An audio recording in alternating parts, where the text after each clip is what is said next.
नमस्ते जी, मैं सुमित और आज हम बात करते हैं हम सीपीएलओ जो हरियाणा के अंदर 17 जनवरी को लोकल ऑपरेटर के सोनीपत के अंदर एग्जाम हुए थे। उसके लगभग वही कोई 60 के करीबन सेंटर बता रहे हैं।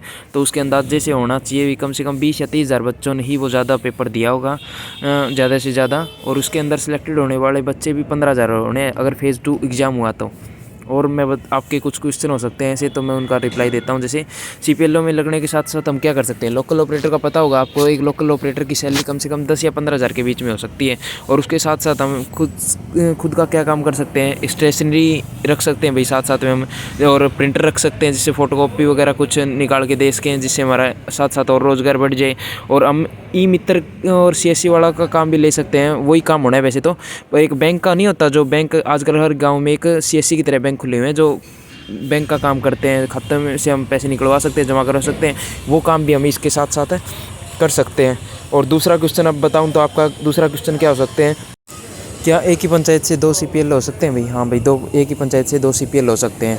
कहने का मतलब ये है कि अगर दूसरी पंचायत में अगर किसी बंदे ने कोई भी एग्ज़ाम नहीं दिया है, वहाँ से कोई भी सीपीएलओ का एग्ज़ाम पेपर देने नहीं गया था, तो एक पंचायत में जिसमें 2 बंदों ने पेपर दे रखे हैं और दोनों के अच्छे नंबर बन रहे हैं, दोनों सीपीएलओ के लिए सिलेक्ट हो सकते हैं और वो साथ वाली पंचायत में काम कर सकते हैं। ये नहीं है कि आप एक पंचायत में से सिर्फ एक ही बंदा काम करेगा। एक पंचायत में अगर 2 बंदों ने पेपर दिया है अच्छी तरह से और दोनों बंदे पास हो गए और साथ वाली पंचायत में से कोई सिलेक्ट नहीं हुआ है, तो उसमें साथ वाली गांव में उसका पंचायत में काम का एडजस्ट कर दिया जाएगा सीपीएलओ का। और इस तरह से एक पंचायत में 2 सीपीएलओ हो सकते हैं भाई। और बताऊं तो सीपीएलओ का एग्ज़ाम आप बता रहे हो कि फ़ेज़ 2 का ये इन्होंने दे रखा था कि फ़ेज़ 2 का एग्ज़ाम होगा। मेरे हिसाब से भाई फ़ेज़ 2 का एग्ज़ाम होना भी मुश्किल है, क्योंकि ये ग्रुप डी से भी नीचे इसका एग्ज़ाम होना है।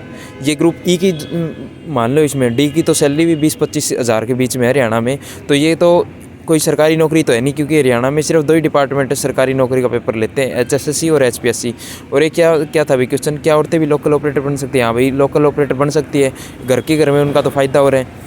और सीपीएलओ का एग्ज़ाम कब होएगा भाई? मेरे हिसाब से पेपर होना ही नहीं है। अगर होएगा तो आपका फरवरी में एग्ज़ाम हो जाएगा, क्योंकि लोकसभा के चुनाव आने हैं मार्च या अप्रैल में, और लोकसभा के चुनाव से मार्च में आचार संहिता लग जाएगी, उससे पहले अपना एग्ज़ाम हो जाएगा, होना होगा तो।